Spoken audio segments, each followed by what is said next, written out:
bit of a short one, but only because of how little there really is to talk about it.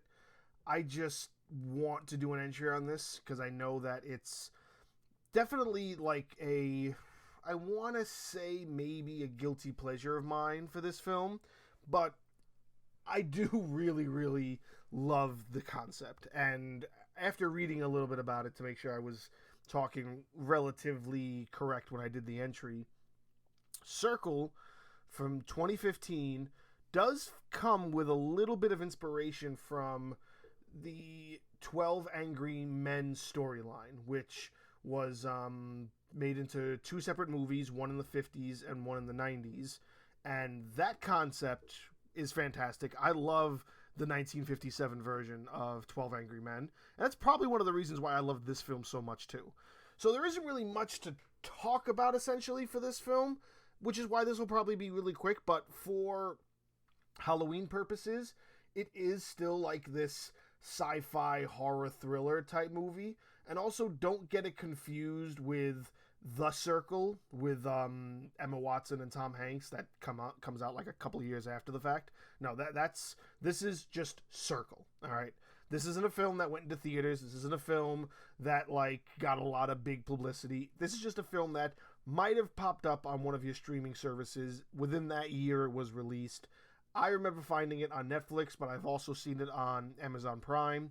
When I used to do my YouTube channel, If Flicks Could Talk, I talked about it very highly in a video I did during the Halloween season for that as well.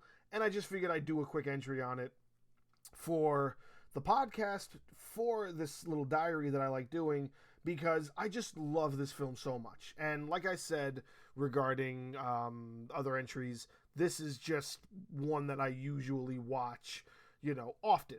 Even though I've seen it before, I watch it often because I also watch 12 Angry Men pretty often.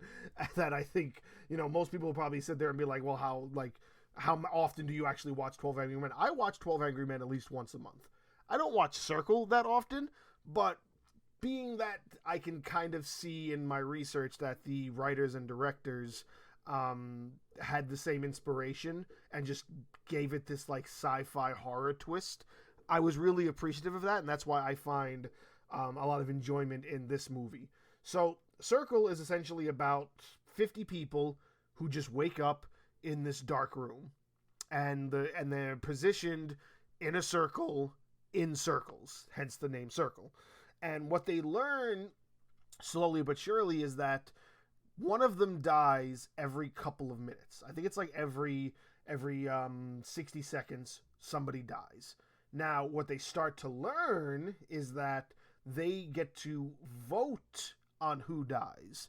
So as long as they vote for like just one person, only one person dies every 60 seconds. That's essentially what the game sort of is. If they step out of the circle, they die. If nobody votes, somebody random dies. So no matter what, every like 60 seconds or every 90 seconds, somebody is going to get killed. They don't know how they got there. That's never explained. The movie just kind of starts. They're in the room. They wake up, and they are just going along with it. They are discovering what it is that's happening. The other thing I also like is that there really isn't a main character because of the fact that slowly but surely characters you might be getting attached to are dying and dwindling down to these different, personality types. You lose track of who you might be following and who's doing what and what the overall essential character would be to focus on.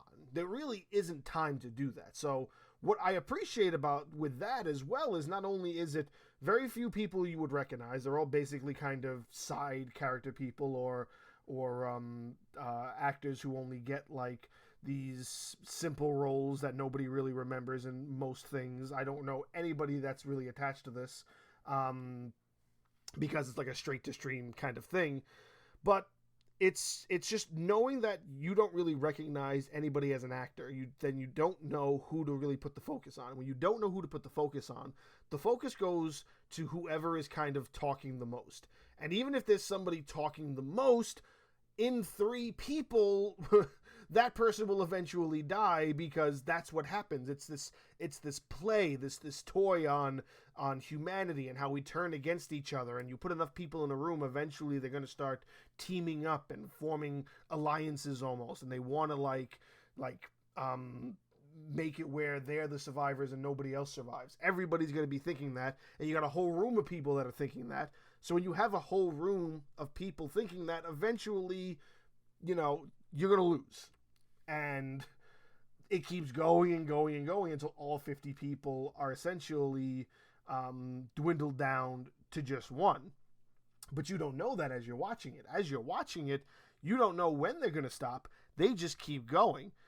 Now, the big portion of the ending for me that I appreciated was that it got down to this one middle-aged dude, maybe an early 20s dude, this little girl, and this pregnant lady. They're the last ones.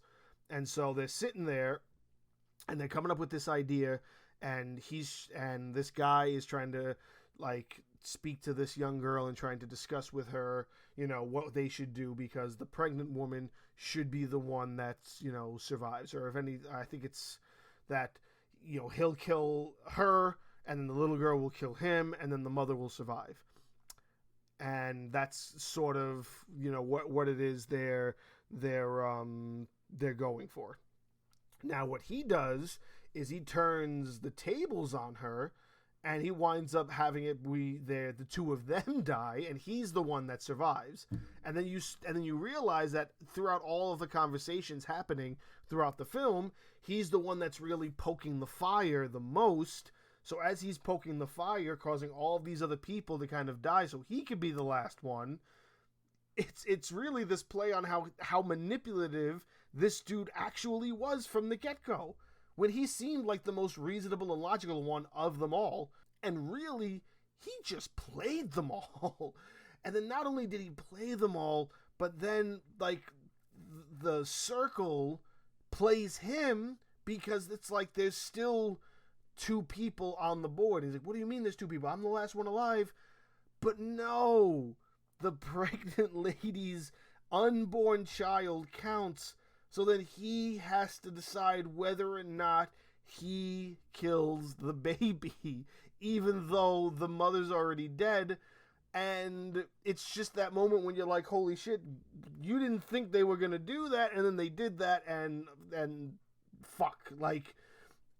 It's not the most high-quality budget film, but the story is fantastic, and just it all leading down to that road is just phenomenal. Now, I say that I like that part of the ending because of that twist, because of that, psychological mindfuck that they put.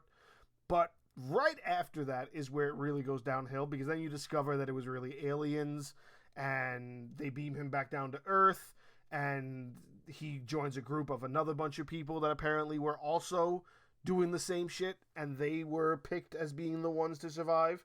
And then they look up in the sky, and there's just dozens of these circular ships that are apparently doing the same shit. They're just running this test on humans. That, to me, was a little stupid.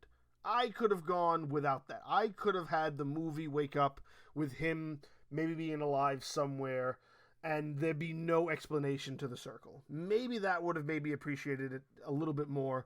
Or if they wanted to make it where the circle was something a little drastic, something better than how it ended would have probably made me like the ending a bit more. But I'm okay with taking the journey that movie takes me on to deal with how much I actually don't appreciate that ending. And to me, it's a Halloween staple. I watch the movie at least once a year during the Halloween season, because I do appreciate it. I think it's a great film, simply from the standpoint of how simple it is. And that's why I like 12 Angry Men too. And when I read that these two guys who wrote and directed it, when I read that they took a lot of their inspiration from 12 Angry Men, I had a lot of appreciation for that at that point in time. And now that made me appreciate it even more so as well, because not only does it pull from that, it also just pulls from my love for good storytelling with simplistic